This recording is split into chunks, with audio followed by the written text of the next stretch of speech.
जय शिवराय मित्रांनो पीक विमा योजना ही फसवी आहे। शेतकऱ्यांना या योजनेच्या माध्यमातून दिलासा मिळत नाही। या योजनेच्या अंतर्गत बंद करण्यात आलेले ट्रिगर पुन्हा एकदा चालू करावेत या पार्श्वभूमीवरती खूप मोठ्या प्रमाणात मागणी जोर धरू लागलेली आहे।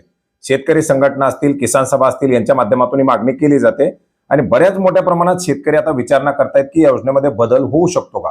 तर मित्रांनो, बदल कसा होणार हा एक प्रश्न आता निर्माण झालेला आहे। तो म्हणजे खरीप पीक विमा योजना 2026 मध्ये शेतकऱ्यांच्या सहभागामुळे 75,83,000 अर्ज या योजनेच्या अंतर्गत शेतकऱ्यांच्या माध्यमातून करण्यात आलेले आहेत। जरी गेल्या वर्षीच्या तुलनेमध्ये घट असली तरी सुद्धा या वर्षी ज्या प्रमाणामध्ये या योजनेकडे पाठ फिरवली जाईल अशा प्रकारच्या शक्यता वर्तवण्यात येत होत्या, ते चित्र किंवा ती जी काही एक अपेक्षा होती ती कुठेतरी फोल ठरलेली आहे आणि या योजनेमध्ये बदल करण्यासंदर्भातील जी काही मागणी आहे ती मागणी आता फक्त मागणीच राहील अशा प्रकारची शक्यता निर्माण झालेली आहे। मित्रांनो, यवतमाळ सारखा जिल्हा, ज्या जिल्ह्यामध्ये शेतकऱ्यांना पीक विमा मिळाला नाही, किंवा वाशिम असेल, अकोल्यामध्ये कमी मिळाला, किंवा बुलढाण्याचा प्रश्न प्रलंबित आहे, लातूरचा प्रश्न प्रलंबित आहे, तरी सुद्धा लाखो अर्ज या योजनेच्या अंतर्गत या पीक विमा योजनेमध्ये करण्यात आलेले आहेत। तब्बल 75,83,000 अर्ज म्हणजे गेल्या वर्षीच्या तुलनेत जरी घट असली तरी सुद्धा ही संख्या खूप मोठी आहे आणि जवळजवळ 489 कोटीच्या आसपासचा शेतकऱ्यांनी आपला हिस्सा या पीक विमा योजनेमध्ये हप्ता म्हणून भरलेला आहे। याच्यामध्ये आपण जर पाहिलं तर नांदेड जिल्ह्यामध्ये मोठ्या प्रमाणात वाटप करण्यात आलेलं होतं। शेवटी नांदेड जिल्ह्यामध्ये पीक विमा वाटप करण्यात आला। या पार्श्वभूमीवर नांदेडमध्ये मोठ्या प्रमाणात अर्ज आलेले, तर ती अपेक्षाही होती 9 लाखापेक्षा जास्त अर्ज हे नांदेड जिल्ह्यातून आलेले आहेत।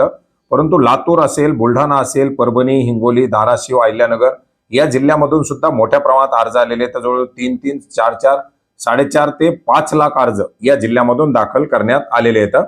याच्यामध्ये आपण जर पाहिलं तर सांगलीमध्ये सुद्धा, सांगली जिल्ह्यामध्ये पीक विमा मिळाला नाही, काय होईल असे एक प्रश्न पडलेला होता। सांगलीमध्ये कर्जदार शेतकऱ्यांच्या माध्यमातून 83,836 हा तर एक कर्जदारांना भरावाच लागणार आहे म्हणून, परंतु बिगर कर्जदारांच्या माध्यमातून सुद्धा 2,04,159 शेतकऱ्यांच्या माध्यमातून हा पीक विमा भरण्यात आलेला आहे। असंच आपण जर पाहिलं तर जे काही धुळे जिल्हा आहे, धुळे जिल्ह्यामध्ये सुद्धा जर आपण पाहिलं तरी संख्या साधारणपणे 40,970 शेतकरी, याच्यामध्ये धुळे तालुक्यामधून मोठ्या प्रमाणात शेतकऱ्यांच्या माध्यमातून पीक विम्यासाठी अर्ज भरण्यात आलेले आहेत। याच्या व्यतिरिक्त आपण जर पाहिलं तर बीडमध्ये ही संख्या घटली गेल्या वर्षीच्या तुलनेमध्ये। बीडमध्ये सुद्धा 8,70,000। बीडचा तर कुठलाच विषय कुठंच नाहीये। पीक विमा मिळणार का हेही आणखी अद्याप स्पष्ट झालेलं नाही, पाठपुरावा सुद्धा तेवढ्या मोठ्या प्रमाणात नाही। परंतु या ठिकाणी सुद्धा 8,70,479 अर्ज आले। छत्रपती संभाजीनगर 3,88,881, नाशिक 2,67,000, बुलढाणा जवळजवळ 3,10,000च्या आसपास, जालना 3,70,000, जळगाव 1,15,000, लातूर 5,75,000, यवतमाळ 2,20,000। आता यवतमाळच्या पीक विम्यासाठी किती मोठ्या प्रमाणात लढा उभा केला जातोय, परंतु यवतमाळमध्ये न मिळता सुद्धा शेतकऱ्यांचा सहभाग आपण पाहू शकता। मात्र जवळजवळ 1.5 लाख शेतकऱ्यांची संख्या या ठिकाणी घटलेली आहे। वाशिममध्ये 1,52,771, अकोला 1,34,526, असे आपण जर पाहिलं तर साधारणपणे ही जी काही संख्या आहे ही 75,83,000 आतापर्यंत आलेली आकडेवारी आहे।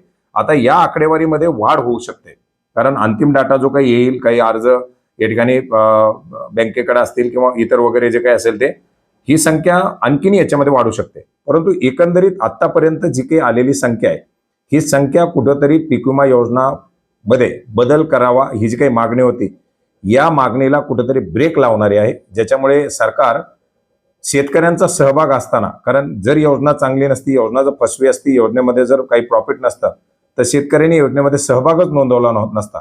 अशा एका विचारानं सरकार या योजनेमध्ये बदल करण्याच्या संदर्भात कुठल्याही हालचाली करेल अशा प्रकारची शक्यता दिसून येत नाही।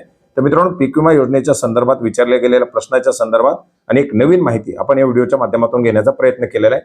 आता हे जे काही आंदोलन आहे, हे जे काही मागण्या आहेत, पुढे कशा प्रकारे जात आहेत, सरकार याच्यामध्ये काही बदल करते का, काही बदल होत आहेत का, हे आपण जाणून घेण्याचा प्रयत्न करणार आहोत। भेटूयात नवीन माहितीसह, नवीन अपडेटसह। धन्यवाद।